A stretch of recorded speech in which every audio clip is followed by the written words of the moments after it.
Všetkých vás srdečnou láskou vítam pod zvukom Božieho slova. Mám radosť vo svojom srdci, že vidím túžiace srdcia, otvorené srdcia pre prijatie Božieho slova.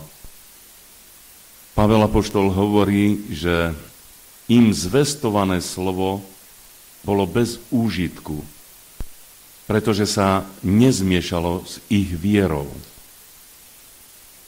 Ak my chceme mať úžitok aj z týchto tu prebdených hodín, ktoré tu sme spoločne, je potrebné, aby sme prosili Pána, aby nám pridal viery. To nie je na hanbu, keď prosíme Pána, aby naša viera mohla rásť a naša viera, aby sa mohla množiť. Pretože aj učedníci hovorili, vykríkli a hovorili Pánovi: Pane, pridaj nám viery. A potom Pán Ježiš Kristus povedal, že keď príde Syn človeka znovu na túto zem, či azda aj nájde vieru. Viera je podstatou všetkého toho, čo my môžeme prijať od Pána. Bez viery nie je možné ľúbiť sa Bohu a bez viery nič od Boha nedostaneme.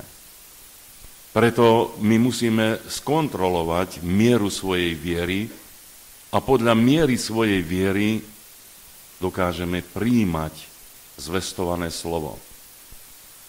Na počiatku bolo slovo, to slovo bolo u Boha a tým slovom je Boh.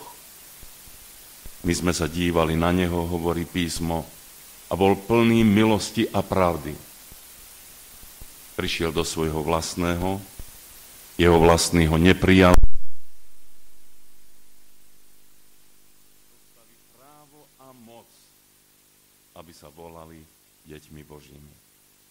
Teda ak my prijímame to slovo pravdy, to slovo pokoja, to slovo Božieho požehnania, tak vlastne prijímame Ježiša Krista. Pretože on sa stotožňuje so svojím slovom. On hovorí, kto mňa miluje, zachováva moje slovo. Kto mňa nemiluje, tak ten nezachováva moje slovo. Ten, kto skutočne miluje Pána Ježiša, tak vlastne má dočinenie s jeho slovom.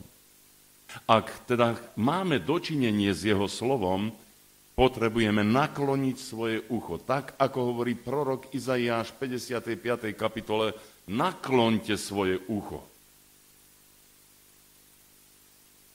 Žalmista hovorí, Hospodin hovoril a dvakrát som to počul. Ako je to možné?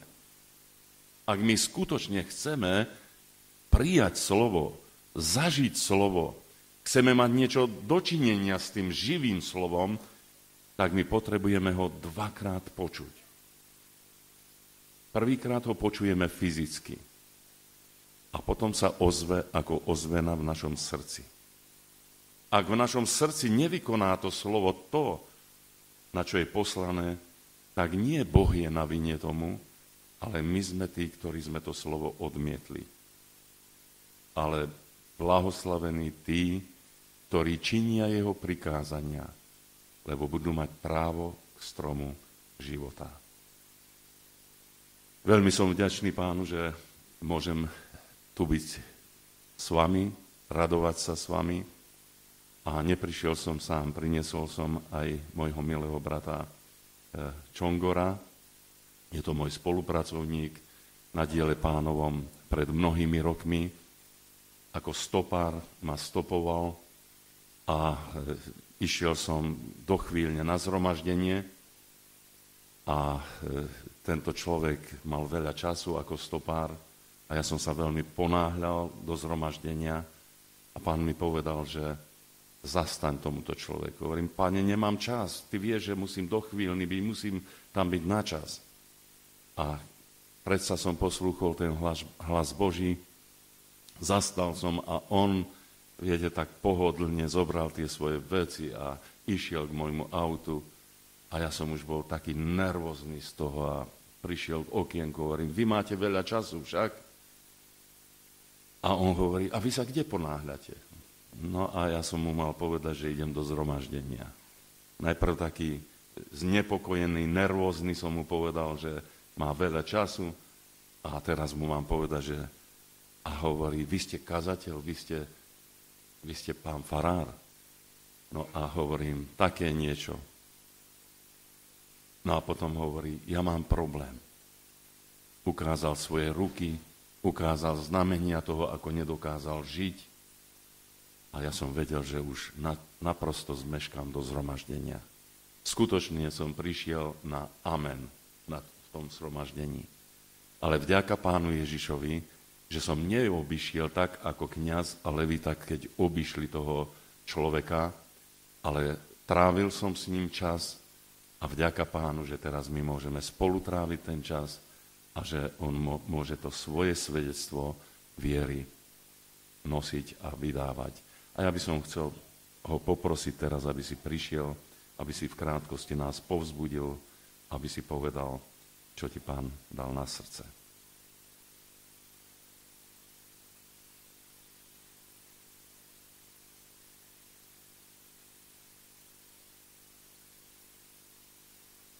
Pokoj Boží prajem každému. A chcel by som taký krátky príbeh vyrozprávať o tom, že čo sa stalo v našej rodine. A predtým, ako by som začal, by som mal takú otázku na nás všetkých. Ak sme napádaní démonmi a duchovnými silami, čo máme vtedy robiť? Musíme sa stavať proti tým démonom a musíme sa poddať a pokoriť pred Bohom. A keď sme napádaní ľuďmi, čo máme vtedy robiť? Asi sa stavať proti tým ľuďom. Opačne. Pravda je tá, že tak je napísané, že žehnajte tým, ktorí vám zlorečia. Modlite sa za tých, ktorí vás prenasledujú. My to robíme práve opačne. Že veľakrát pomiešame, že staviame sa proti ľuďom a prijímame veľakrát démonov, že? A ja viem, že to nie je jednoduché, ale stal sa jeden taký prípad, kde nás Pán Ježiš v akurát týchto veciach učil. Náš syn v tom období išiel na strednú školu na internát. A tie prvé roky na tom internáte boli veľmi ťažké, lebo vieme, že na týchto internátoch je aj šikanovanie. Neviem, je známe to slovo? Dobre. Šikanovanie a z času na čas prichádzal náš syn domov tým spôsobom, že sa veľmi zle cíti a porozprával nám, že čo všetko tam prežíva. A my sme boli strašne nahnevaní a sme sa tak rozhodli, že niečo proti tomu urobíme. Zajdeme za riaditeľom alebo ho vytrhneme z toho internátu, ale niečo skrátka musíme podniknúť, lebo nášho syna tam ešte nejakým spôsobom zničia. Ale predtým, ako by sme hocičo robili, celú vec sme predniesli pred Pána. Zavolali sme Pána Ježiša do tejto celej situácie. Prosili sme ho, aby nám dal múdrosť predtým, ako by sme vykročili alebo hocičo podnikli. Modlili sme sa za to jeden deň, modlili sme sa druhý deň za to a čakali sme, či máme vykročiť alebo zájsť alebo niečo podniknúť. Lebo situácia bola veľmi zlá. A ako sme sa začali modliť, tak Pán nám ukázal presne to, že jak sa máme modliť. Bolo to veľmi dôležité. Žiadne kroky sme nepodnikli a vieme, že ten nepriateľ, to nie je človek. To nie sú naši nepriatelia ľudia, ale tie duchovné mocnosti. Tak sme zobrali Božie verši, preštudovali sme a poddali sme sa Bohu, stavali sme sa proti tým duchovným mocnostiam, ktorí toto zapričinili. A bola jedna izba, z tej izby vychádzali tí ľudia a robili tú šarapatu našim, vlastne tým mladším študentom. No a začali sme sa modliť proti tým duchovným mocnostiam a podľa tohto verša sme začali žehnať tým študentom. Dva rozdielne veci. A teraz, ako sme to robili, alebo sme poslúchli Pána, že takto to máme robiť, prešlo zo pár týždňov a túto izbu, z ktorej vychádzali tieto zlé veci, absolútne rozdelili. A nie, že len rozdelili týchto ľudí, ale skoro tam boli skoro tam aj zamiešali aj policajtov. A my sme sa zlakli, že takto silno Boh zapôsobil do týchto vecí, ale jednu vec som si uvedomil, že ak by sme tu tých ľudí nežehnali, tak by mali aj tí ľudia veľký problém.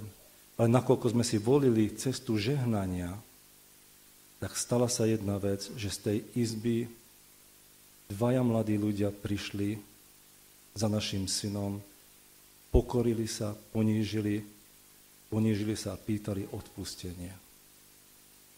A toto Boh tak nádherne spravil, že museli sme povedať aj synovi, ty musíš jednoducho odpustiť. Ty musíš svojim nepriateľom žehnať. Musíš svojich nepriateľov mať rád, aby Boh menil týmto spôsobom nie našich nepriateľov, ale aj naše srdce. Lebo tak je napísané, že neodplácajte zlým za zlé, ale naopak, žehnajte, aby sme dedili požehnanie. Týmto spôsobom Pán vie zmeniť situácie a chce zmeniť aj naše srdcia a naše postoje a naše vzťahy. Je veľmi dôležité poslúchnuť Božie slovo, ktoré mení. Boh potom vie konať zázračným spôsobom. Aj v nás, aj v ľuďoch. Ďakujem. Ďakujeme veľmi pekne za toto svedectvo. Sláva Pánu. Pán Ježiš hovorí, že dobrým premáhajte zlé. A keď to dobré víťazí nad tým zlým, tak to je tá milosť Ježiša Krista. Ale to sa deje cez tie modlitby, cez to pozorovanie na Božie slovo a vtedy Pán Boh skutočne koná. Ešte by som poprosil brata Lukáša, aby nakrátko povedal svoje osobné svedectvo.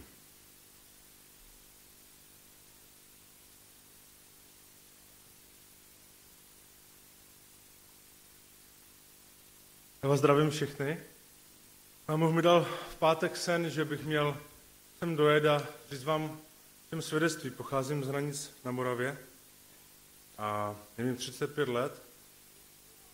Já to nějak zkrátím, jo, protože ono jako je delší, ale pokusím se to zkrátit.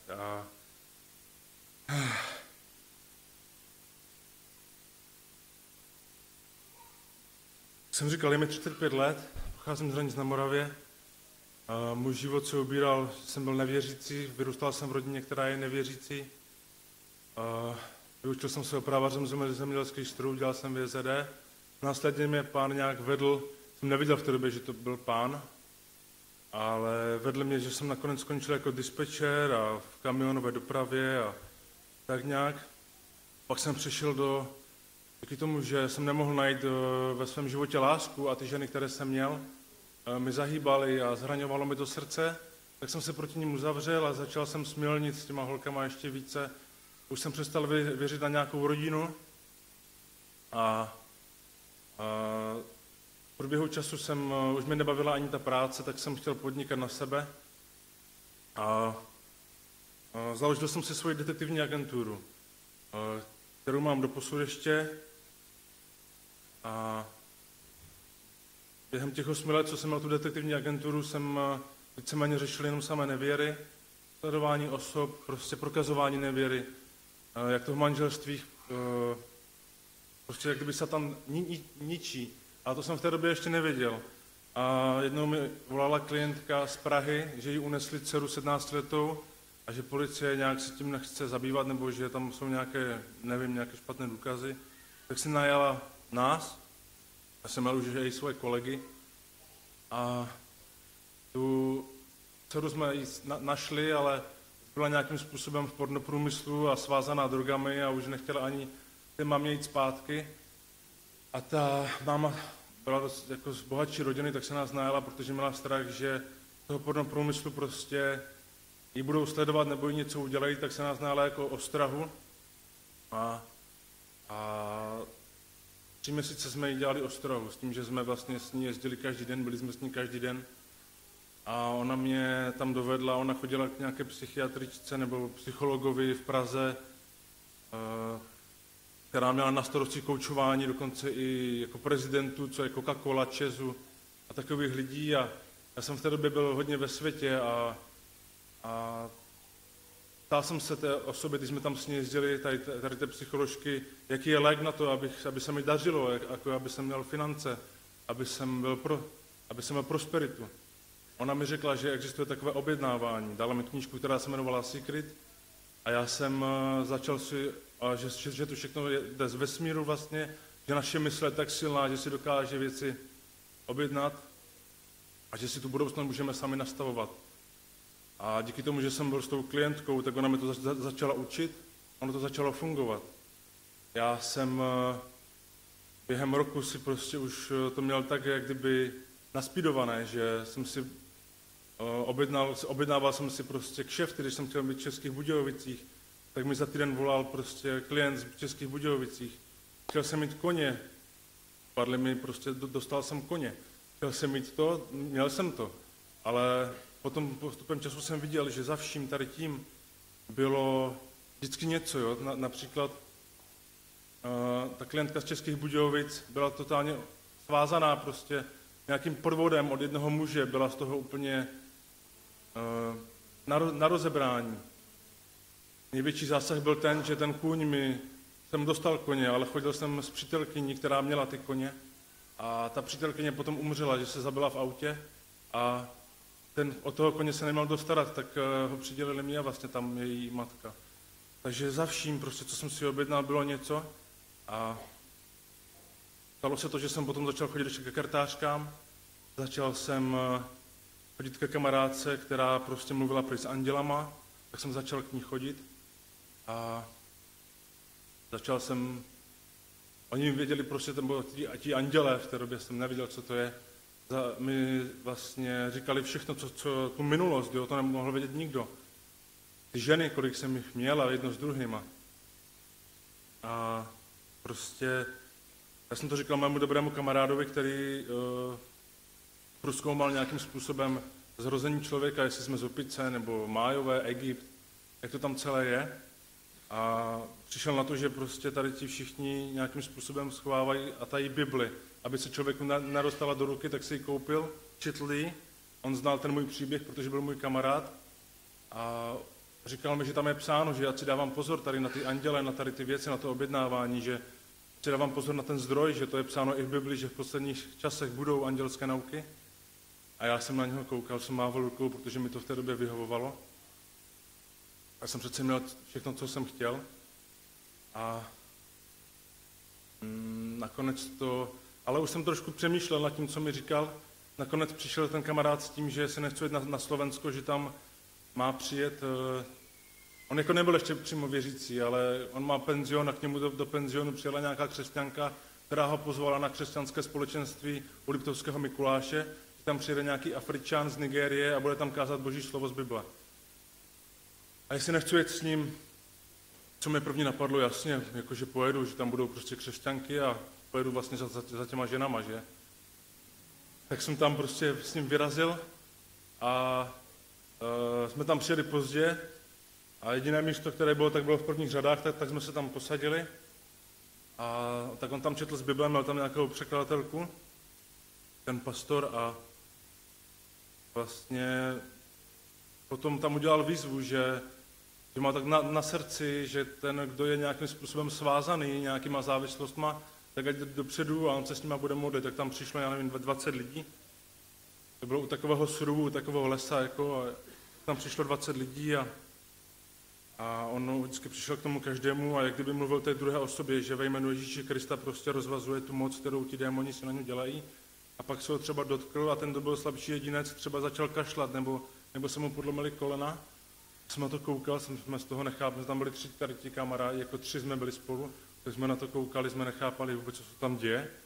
U toho jednoho se zastavil ten pastor a řekl mu, že ať tam počká udělal ten zbytek jako těch lidí nějak, je rozvázal a u tady toho prostě mu řekl, tvoji rodiče udělali smlouvu se satanem. Co dělali tvoji rodiče? A on jim odpověděl, moji rodiče jsou právníci. Jsem na to koukal, tyjo, a prý, co děláš ty? No já dělám s nima, že? A on tam úplně tak přešlapoval, úplně byl nervózní z toho, než tam k němu přišel, než to začalo. A potom to tam prostě nějakým způsobem rozvazovali. A stalo se to, že jsme tam přespali a druhý den se to opakovalo a už to bylo takové, už jsem pospíchal domů a říkal jsem tomu kamarádovi, že ať už jedem.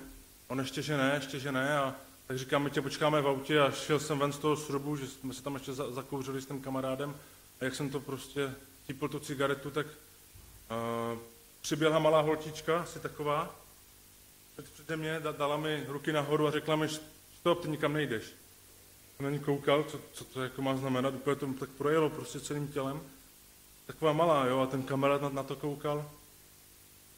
A říkám, a proč nikam nejdu? A ona na mě znovu, že stůj, ty nikam nejdeš, ho měla furt ty ruky takhle na vrchu a za chvilku prostě odběhla, tam bylo hřiště, já jsem se díval, schválně kam běží, jo, protože mě zajímalo, kdo ji poslal. A tam nebyl žádný dospělý, nebyl tam vůbec nikdo, prostě mě poslal Pán Bůh přímo. A v té době jsem to ještě nevěděl. A tak jsem šel do auta, furt jsem na tím přemýšlel, co se to tam vůbec stalo. A šel jsem zpátky pro toho kamaráda do toho srubu a jak jsem odcházel ven z té místnosti, tak mi zastavila nějaká osoba, která mi řekla, stůj, ty máš nějaké svázání s démonama a ty to potřebuješ odvolat Pánu Bohu, je to odporné. A máš to jako hřích a já jsem na ní koukal, už mi to cvaklo, že ti andělé, to nejsou žádní andělé, jsou to démoni, kartářky, objednávání a celé, prostě mi to tam najednou, prostě jsem to tam, Pán Bůh mi to tam ukázal. A potom jsme šli jakože ven, že to teda odvoláme, já jsem nevěděl, jak to mám odvolat, tak ona, že mě povede. A všech to jsme vlastně dávali, jsme se modlili k Ježíši a dávali jsme mu to na kříž. Tak jsem mu to tam vyznal, tady to, že toho lituju, že jsem se s ním vlastně spojil. Následně probíhalo to, že mi řekla já tak ještě vnímám, že ti mám říct, že tvůj táta tě hodně byl a Pán Bůh byl u toho, když tě byl, ale nemohl s tím nic prostě dělat. A je pravda, že můj táta prostě, ta jeho výchova byla taková drsnější. A já jsem říkal, že nemám problém mu to odpustit, tak jsem mu to tam odpouštěl. A pak se stalo to, že mi ještě řekla, Lukáši, ty jsi měl spousty žen a s každou s tou ženou, kterou jsi smělnil, ty jsi jak kdyby uzavřel smlouvu prostě, nebo prostě, že Pán Bůh bere smilstvo víc jak vraždu. A tak jsem na ní koukal, jak to všechno ví a už jsem byl z toho takový nesvůj, říkám, ať mi řekne ten zdroj, odkud to ví všechno, to není možné. Ona mi říkala, že Duch Svatý, že jí to řekl. Já říkám, jaký Duch Svatý, zase to tady, prostě, já jsem z toho nechápal. A teďkom se stalo to, že jsem to vyznal i ty ženy. A ona mi řekla, tak Lukáši, teď si učinil ze svého života pokání. A teď se tě zeptám, jestli chceš odevzdat svůj život Ježíši Kristu, aby tě vedl. A já jsem říkal, jak Ježíš je dávno mrtvý, a jak mu můžu odevzdat život? Však ona prý ne, on tě povede přes tvé srdce. On ti bude ukazovat věci přes tvé vnímání. A já jsem na tím přemýšlel a teď jsem si zpětně probral ten můj život, jako, že to bylo prostě jenom kluby, cigarety, alkohol, ženy, žádný směr, veškeré peníze, které jsem vydělal, jsem prostě prohýřil. Vůbec nic jsem z toho neměl, žádnou radost a tak jsem se tam rozhodl, že takhle, že ano. A tak mě vedla k modlitbu spasení, vydal jsem život Ježíši Kristu a jak jsem toto udělal, tak mi řekla ta žena, ať zavřu oči a požádám Pána Boha, aby se mi dal poznat. A v ten moment, já jsem to udělal, v ten moment, kdy jsem to udělal, jsem zažil něco, co prostě nejde popsat. Já jsem uviděl sebe, jak kdyby mě někdo miloval ještě takovou neskutečnou láskou. Uviděl jsem sebe, jak kdyby ten život zpětně byl, jak kdyby videoklip nasekaný pospátku a vším, jak jsem ublížil prostě, nebo jak to trápilo. Já jsem tam uviděl, že se na mě dívá Bůh a jak ho to všechno trápilo, ten můj život, jaký jsem vedl. A to bylo tak silně emotivní, že jsem tam rozplakal, šel jsem do kolena, prosil jsem ho o odpuštění. A následně potom když jsem s tomu odjel, tak když jsem třeba někam jel, tak jsem se otočil za nějakýma ženama, tak jsem dostal osočení do srdce, co to děláš? A takhle si mi Pán Bůh začal vést k sobě, že mě přes srdce vedl k sobě, koupil jsem si Bibli, začal jsem ji číst, v té době jsem kouřil, přestal jsem kouřit, nešlo to, tak jsem začal prosit modlitbě a Pán Bůh mi to normálně se mi dával takhle poznávat, že mi to pomaličku začal všechno odebírat a vždycky, když přišla ta chuť na tu cigaretu, tak jsem se pomodlil a ona během mříku prostě odešla. Tam jsem pochopil, že je tady i Satan, který neustále se nás snaží nějakým způsobem udržet ve hříchu. Dává nám ty myšlenky. Začal jsem takhle prostě duchovně bojovat. Měl jsem v té době přítelkyni, se kterou jsem žil. Předtím jsem s tím žil rok a normálně jsme spolu vlastně žili a spali a najednou po tady tom okamžiku to prostě nešlo. A když jsem se s ní vyspal, tak jsem seděl na posteli, hlavu jsem měl v klíně a nešlo, prostě jsem dostával osočení do srdce. Nakonec jsem ji musel prostě odstěhovat od sebe pryč. Tím, že jsem se za ní neustále modlil, protože jsem ji měl rád a navštěvovali jsme se a četl jsem ji z Bible prostě a Pán Bůh udělal to, že jeden večer, když ona šla na diskotéku, tak jsem se s kamarádem za ní modlil, by Pán Bůh jí ukázal všechny ty věci a chránil ji na té diskotéce. Ona se vrátila v 1 hodinu z té diskotéky. Jsem úplně volal doma tenkrát prostě a Pán Bůh ji vrátil z té diskotéky, v 1 hodinu přišla a říkala, že se prostě nemohla prostě vůbec opít a že nechápe, co se to stalo, ale že uviděla prostě tu absurdnost té diskotéky, o čem to vůbec je, alkohol, ty lidi, jak se tam natřásají mezi sebou, všechno to uviděla, Pán Bůh to všechno ukázal díky modlitbě. A takhle jsem pochopil, že on vyslyší každou naši modlitbu, když mu budeme věřit a důvěřovat. A 1. května jsme se loni vzali, čekáme miminko, takže Pán Bůh se takhle oslavil v našem životě a chvála Bohu a děkuji vám všem, že jsem vám to takhle mohl sdělit. Veľmi sa radujem z toho, že milý brat Lukáš povedal to svoje svedectvo. Vidíte, ako je plné to srdce, ako to srdce prekypuje radosťou, vďačnosťou z toho vyslobodenia, z toho uzdravenia. Ja by som prečítal Božie slovo na základ môjho kázania.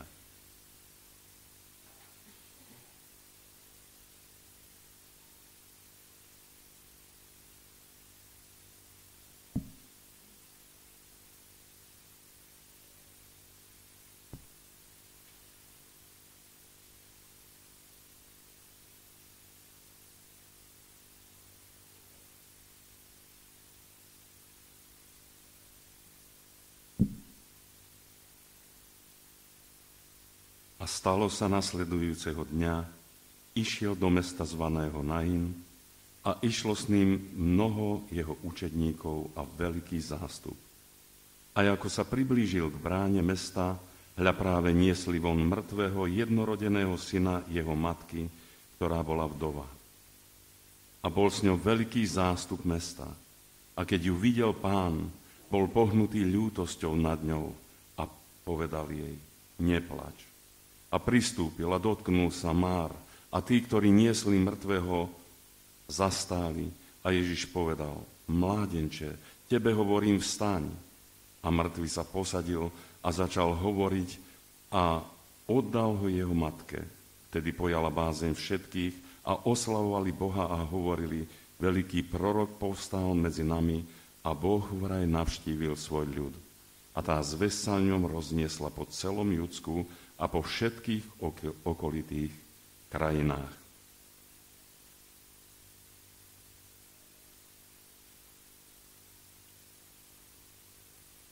Pán Ježiš Kristus je ten istý včera, dnes i na veky.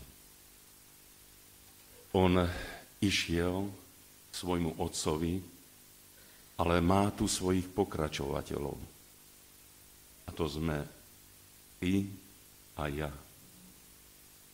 Máme ísť za ním, v jeho stopách, v jeho šlapajách. Je tomu už 2000 rokov, ako prvýkrát na brehu Galilejského jazera zaznelo to nádherné povolanie. Poď a nasleduj ma. Odtedy veľa ľudí, až celé zástupy ľudí nasledujú Ježiša Krista. Pozeráme na to že na predku ide život, lebo on povedal o sebe, ja som tá cesta, pravda i život. A tam, kde je život, tam sa niečo deje, tam je pohyb, tam je radosť. To nie je poriadok, cintorínsky poriadok. Keď idete na cintorín, tam je všetko tak v poriadku, hlava pri hlave, proste nohy opačným koncom, proste poriadok veľký. Ale keď prídete do jednej domácnosti, kde je 10 detí, tak tam nie je poriadok. Tá matka zápasí neustále s tým, aby tam bol poriadok a tam poriadok nevie byť, pretože tam je život. Je to veľmi zaujímavé. Myslím, vy, ktorí máte deti, rozumiete mi, o čom hovorím. Ten zástup, ktorý ide za Pánom Ježišom, to je radostný zástup. Zástup, ktorý prejavuje tú svoju radosť, tak ako Lukáš, tak ako brat Čongor hovorili o tých nádherných veciach, ako Pán víťazí v ich živote, ako premenil ich život a proste to je nasledovanie Ježiša Krista. Pán Ježiš hovorí tú prvú podmienku svojho nasledovania. Kto mňa chce nasledovať, nech zapre sám seba, vezme svoj kríž na každý deň a nech ma takto nasleduje. Ak my chceme nasledovať Ježiša Krista, my sa musíme postaviť sami proti sebe. My musíme si uvedomiť, že nasledovanie Ježiša Krista to nie je spontánna záležitosť, ale to je taká záležitosť, kde my stále sa musíme s niekým a s niečím protiviť. Teda to zapretie samého seba, to nám hovorí o tom, že my stále musíme ísť proti niekomu. Ale tu brat Čongor hovoril, že tu nejdeme proti tým druhým, že tých druhých žehnáme, dokonca aj svojich nepriateľov žehnáme, tak voči komu vlastne máme ísť? Voči samému sebe, voči svojmu starému charakteru, voči svojej starej prírodzenosti, adamovskej a evovskej prírodzenosti. Aká je tá prírodzenosť? Tá prírodzenosť je sebecká. Tá prírodzenosť je taká, ktorá je egocentrická. To ego, to stále chce nás točiť okolo seba a vlastne ako okolo takej osy a to točenie, keď dosiahne, tak nás ťahuje dole do hlbín, do depresií a do smrti. Preto my musíme ísť proti sebe. Preto my musíme ísť proti tomu najväčšiemu, najúhlavnejšiemu nepriateľovi nášmu a to je naše ja, naše ego. Ak my chceme zaprieť sami seba a pochopiť, čo to znamená nasledovať Krista, tak my nesmieme seba vyvyšovať, nesmieme seba zbožňovať alebo si myslieť o sebe, kto som ja, čo som ja a vypínať prsia, ale musíme ísť proti sebe, proti tej starej svojej adamovskej prírodzenosti. Ale zároveň nasledovať Ježiša Krista. A prečo? Aký je rozdiel medzi Adamom a Ježišom Kristom? Adam, čo to znamená v preklade? Vzatý zo zeme. Po slovensky povedané zemiak, krumpel. Proste Adam to je krumpel. Teda my máme taký krumpelovský charakter, taký zemiakovský charakter. Rozumiete? A to je, pretože je vzatý zo zeme. A pýtam sa vás, odkiaľ je Kristus, odkiaľ je Pán Ježiš. On prišiel od Otca. Prišiel z neba. Teda ak my chceme pochopiť, prečo máme ísť proti sebe, pretože my sme zo zeme, vzatí zo zeme, tá stará naša prírodzenosť, to je ten charakter, ktorý je vzatý zo zeme. A viete, aj burinu nemusíte pestovať. Ona má také vlastnosti, že ona sa cíti doma v tej svojej zemi. A šľachtené rastlinky, tie musíte neustále chrániť pred tou burinou a zápasiť o to, aby oni to prežili a aby dozreli, aby priniesli to svoje ovocie. A takto je to aj v našom duchovnom živote. Ak my chceme Krista nasledovať, tak my musíme vedieť, že sme vzatí zo zeme a zo zeme sú tie žiadosti, tie všelijaké prirodzené túžby, o ktorých aj tu Lukáš hovoril a dokonca aj to, čo Čongor hovoril, aj tá agresivita toho nášho okolia, ale aj v nás tá agresivita na nejaký spôsob pôsobí. To všetko je zo zeme. A hovorili sme, ak chceme tú ušľachtilú rastlinku dopestovať, tak my musíme proti tým prirodzeným domácim semenám tej buriny, my musíme bojovať. Ak nie, tá burina zadusí a zničí to šľachtilé. A toto je vlastne ten obraz toho, že ak my chceme nasledovať Krista, tak my musíme chrániť. My musíme vedieť, že toto nie je vlastné tejto zeme, že toto nie je prírodzené, že to nie je prírodou dané, že my budeme nasledovať Ježiša Krista. To ide všetko proti prírode. To ide všetko proti našej prírodzenosti, proti našim prírodzeným túžbám, proti nášmu prírodzenému, proti našej prírodzenej existencii a v konečnom dôsledku proti nášmu egu. Ak v skutočnosti nasledujeme Ježiša Krista, tak my to nedokážeme vo vlastnej sile. Ak má byť ten zástup, ktorý nasleduje Ježiša Krista, radosný a pri tom všetkom bojuje sám proti sebe, ide a zomiera každý deň, križuje svoje ja, tú svoju prírodzenosť, tak potom o čom je ten život? Ako sa môže ten zástup stať radostným? Viete ako? A hovorí Pán Ježiš, aj hľa ja vám pošlem tešiteľa, toho ducha pravdy, toho, ktorého svet nemôže prijať, ktorý nie je z tohoto sveta. Otec vám pošle tohoto tešiteľa. A on nás teší tou radosťou. On nám dáva tú radosť.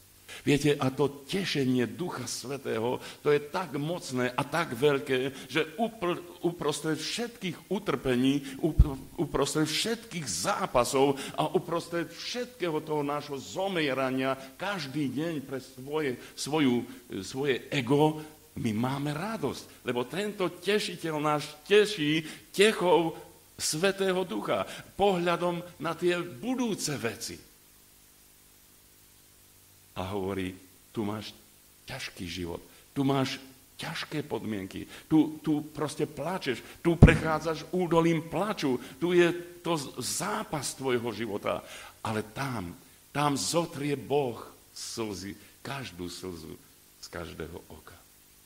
To je tešenie Ducha Svätého. Nie to je tešenie, že bude to ešte lepšie, neboj sa, proste ekonomika porastie a budeš mať ešte aj to a budeš mať aj to. Nie. Viete, čo hovorí Pán Ježiš? Čo budete mať na svete? Budete mať na svete súženie. Ale dúfajte, ja som premohol svet.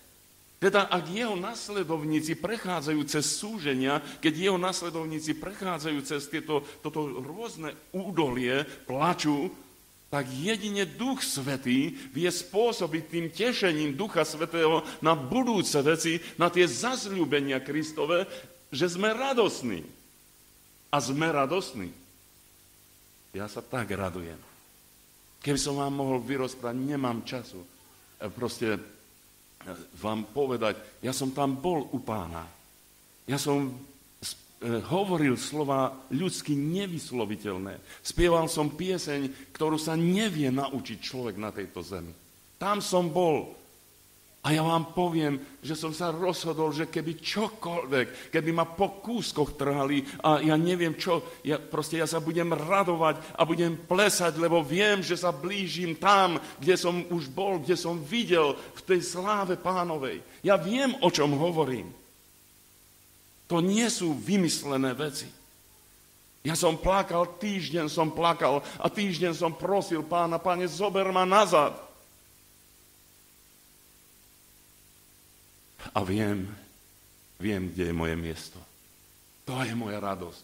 Uprostred všetkých zápasov, uprostred všetkých nepochopení, uprostred všetkého odmietnutia, keby ma celý svet odmietal, aj vtedy viem, že niekde som prijatý. A moja radosť je tak veľká, že žiadne odmietnutie, dokonca keby ma opľúvali, ešte aj vtedy budem sa radovať a bude skvieť moja tvár radosťou, lebo som tešený techou Ducha Svätého na tie budúce veci.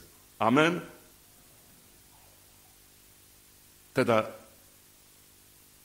radosný zástup nasleduje Pána Ježiša. A teraz sa stretávajú s nejakým smutným zástupom. Na čele tohto zástupu je mŕtvý. Niekto mŕtvý je vezený von. A za ním ide plačúci zástup. Tu na čele je život, ide Pán Ježiš vpredu a radujúci sa zástup. A na druhej strane ide mŕtvý a plačúci zástup.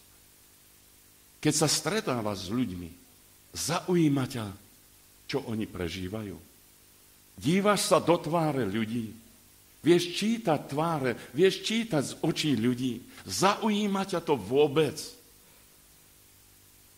Ja sa vás pýtam, keby Pán Ježiš Kristus nebol išiel na čele toho zástupu, či by si vôbec tento zástup bol všimol, ten plačujúci zástup? No, neviem. Ale oni nasledovali Krista. A ty koho nasleduješ? Ty za kým ideš? Máš nejakých ľudských vodcov, máš ľudské vzory. Ja ti hovorím, ak pôjdeš za človekom, dojdeš tam, kde došiel on. Ale ty nasleduj Pána Ježiša Krista. A dojdeš tam, kde je on. A on hovorí, ja chcem, aby ste aj vy tam boli, kde som.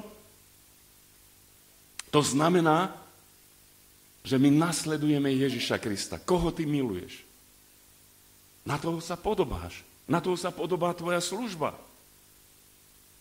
Jedna naša sestra, vždycky, keď som sa na ňu pozrel, tak neviem prečo, vždy mi pripomínala Karla Gotta. To je váš nádherný spevák. Proste ja si ho vážim a určite aj on to raz bude počuť túto moju kázeň a chcem o ňom dobre hovoriť a povedať mu, že si ho vážim. A pýtal som sa sám sebe, prečo sa táto sestra tak podobá na toho Karla Gotta. A raz ma pozvala, aby som prišiel k nej na pastoráciu. A keď som otvoril do jej obývačky, tak na stene veľký obraz Karla Gotta. Hovorím, už teraz tomu rozumiem. Hovorím, to je tvoj miláčik však. Vieš čo, to... Proste vždycky som si ho vážila a vždycky som ho obdivovala. A vtedy som pochopil, že prečo sa ona podobá na Karla Gotta, lebo ona ho miluje. Samozrejme nemala s ním žiadny kontakt osobný, ale len sa na neho dívala, mala ho tam na stene a toľko ho milovala, na toho sa podobá. Išiel som po ulici a vidím, taký fox terrier išiel, tak s prepáčením na riťku, očesaný bol, púzy mu takto viseli a taký veselý psíček tak išiel a hovorí, aký pekný pes. Pozrel som sa na gazdu, aj on. Tak učesaný, púzy mu viseli. Hovorím, tak buď ten pes miluje toho gazdu, alebo ten gazda miluje svojho psa. Oni sa podobajú. Ak chceš sa podobať na Pána Ježiša, ty ho musíš milovať. Ty musíš mať celým srdcom, v celom srdci ho, proste všetky tie jeho obrysy, každý jeho pohyb študovať, každú jeho myšlienku, proste každú reakciu, aj každú akciu, všetko musíš studovať, ako ho miluješ. A keď to budeš robiť, budeš sa podobať na neho. Teda tí, ktorí idú za Pánom Ježišom, tí sa aj v skutkoch, aj v pravde podobajú na neho. Nesú tú duchovnú podobu jeho. A teraz sa stretávajú. Pán Ježiš Kristus uvidel tento zástup. Uvidel týchto plačúcich ľudí. A keď ich uvidel, zastal. Viete, aj náš prvý krok je v tom, aby sme uvideli tých ľudí, ktorí plačú. Aby sme uvideli tých ľudí, ktorí sú v núdzi. A aby sme vedeli stratiť čas. Viete, to nie je strata času. Ten Samaritán, keď zastal, ktorý išiel svojou cestou a zastal a tratil čas tam s tým nešťastníkom, ktorý ležal v krvi na zemi, to nebol stratený čas. Áno, on musel tráviť ten čas, ak mu chcel pomôcť, ale to nie je stratený čas. Čas, ktorý prežiješ v láske a vo venovaní sa tým druhým ľuďom, to nie je stratený čas. Niektorí ľudia hovoria, čas to sú peniaze. Ale čo hovorí písmo? Že vykupujte čas. Teda nezískavajte časom peniaze. Nezískavajte skrze čas bohatstvo, ktoré mole a hrdzažerie a kde sa prekopávajú zlodeji. Ale radšej predávajte to bohatstvo, aby ste získali čas. A na čo ten čas potrebujeme? Na to, aby keď sa Ježiš zastaví pri jednotlivých ľuďoch, aby sa zastavil v tebe, aby si ty mal čas pre toho človeka. Ja celé hodiny trávim s ľuďmi. Niekedy ráno o 5:00 posielam ľudí na vlak, posledných ľudí, ktorými som sa modlil. A pritom to nie je len, že tak večer sa pustím do modlitby. Niekedy už ráno od 7:00 sa modlím a o 5:00 ráno končím. A vy počítajte si, koľko je to hodín. 22 hodín. Čas, ktorý venujeme ľuďom k ich záchrane a k ich oslobodeniu, nie je stratený čas. Ježiš zastal a zastal s ním celý zástup. Neľutuj svoj čas obetovať na kráľovstvo Božie. Nedávaj Pánovi posledné. Prvotina patrí Pánovi. Vieš, ak mu nedáš to prvé, on si to zobere. Egypt mu nedal prvotinu. A Pán Boh to prvé zobral Egyptu. Pamätáte si, nebudem pripomínať tieto veci. A bolelo to tých Egypťanov. A plakala celá zem egyptská, lebo zomrelo všetko prvorodené. Pán Boh si to povolal. Pán Boh ukázal Egyptu, že to prvé patrí jemu. Aj keď hoci ako sa spečovali, hoci ako sa vzdorovali Božiemu slovu. Bohu patrí prvotina tvojho života. To najkrajšie. Ráno, keď pretreš svoje oči a zobudil si sa do nového dňa, daj to prvé Bohu a nech z svojho srdca vyjde chvála a česť jeho menu. A nie večer padni na postel a Pane Bože,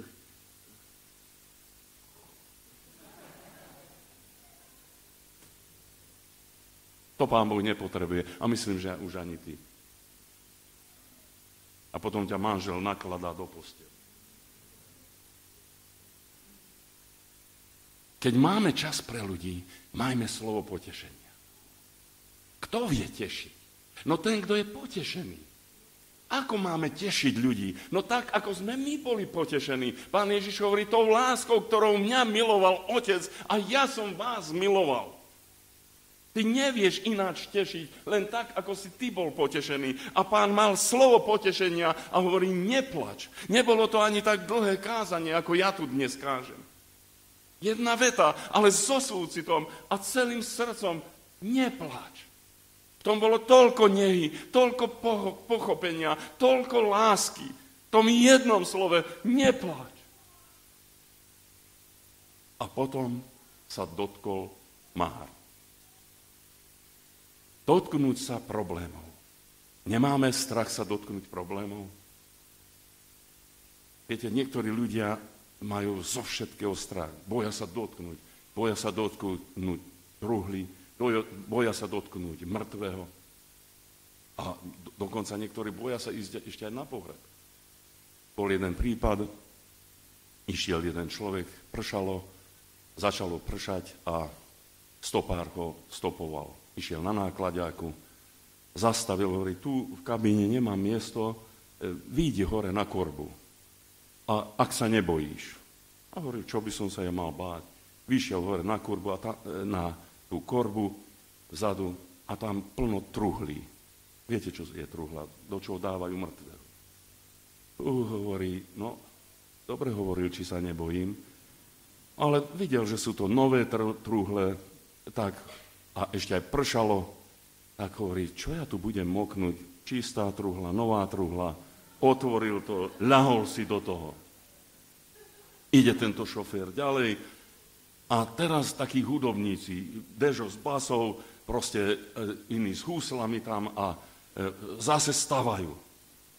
A hovorí, tento im zastal, hovorí, ak chcete, zoberiem vás, ale už mám tam jedného hore.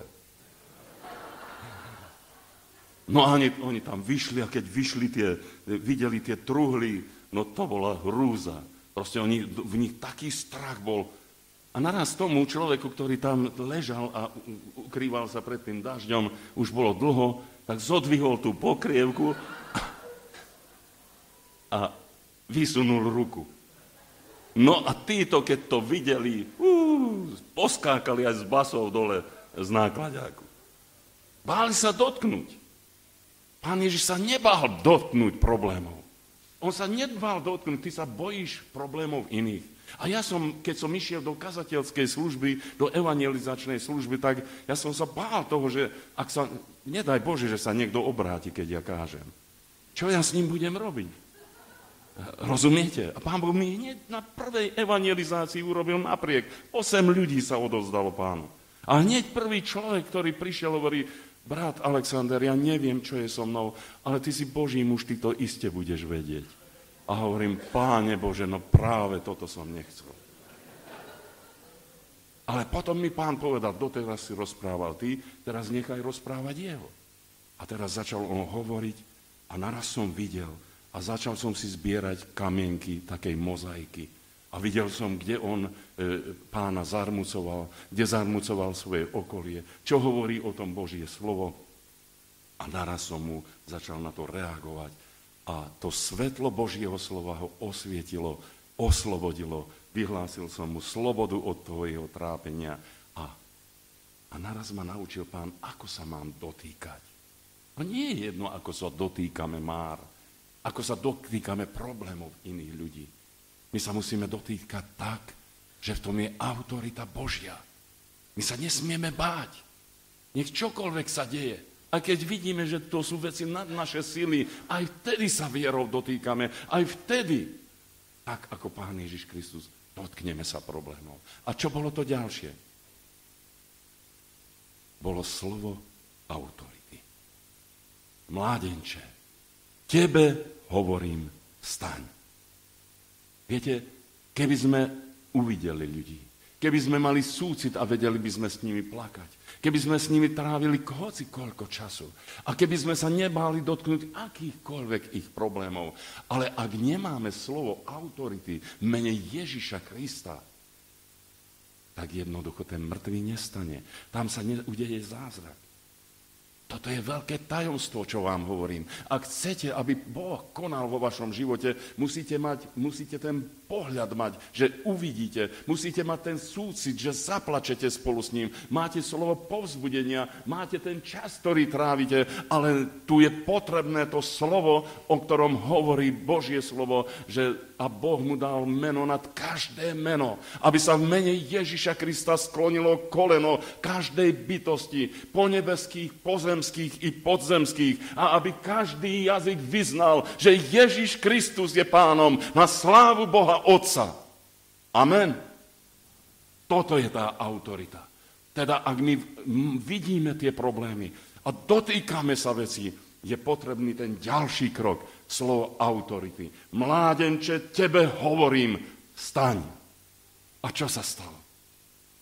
Mládenec posadil sa a Pán Ježiš ho oddal jeho matke.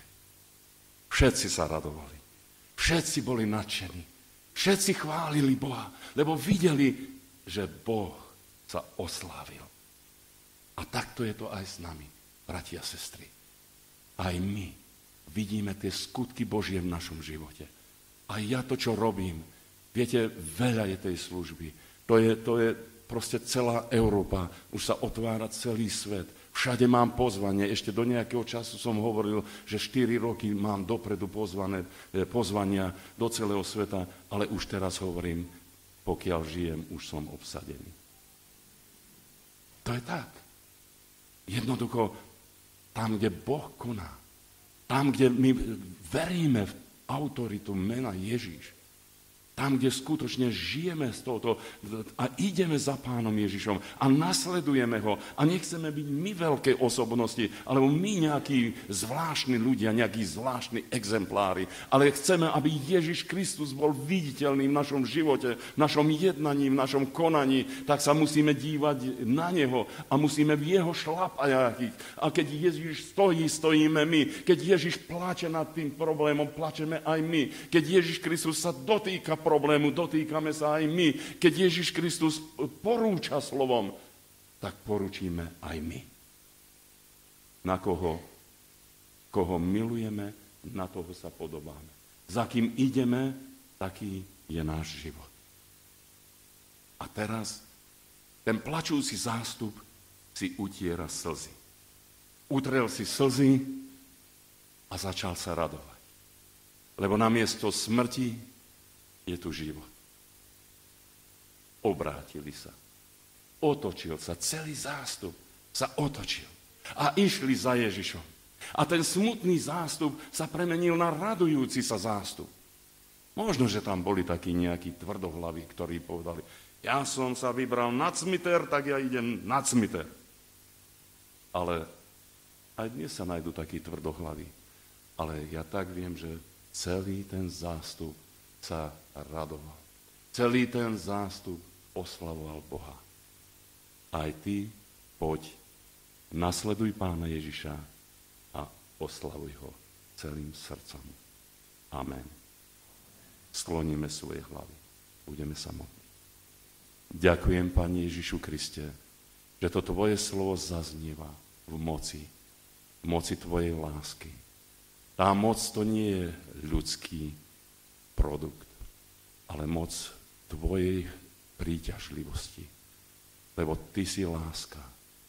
A ak sme pochopili Tvoju moc, Pane, tak v nás prebýva tá Tvoja láska, ktorá nás tiahne a tiahne do Ježišovej prítomnosti.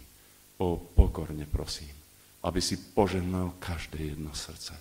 Aby sme neboli slepí, aby sme neboli egocentrickí, aby sme neboli ako ten zemiak, ktorému je dobre v tej domácej zemi, ale aby sme boli tí, ktorí sme prijali to ušľachtilé, to nebeské, čo nie je z tejto zeme, aby sme ním žili na česť a slávu Tvoju a na slávu a na radosť nás všetkých.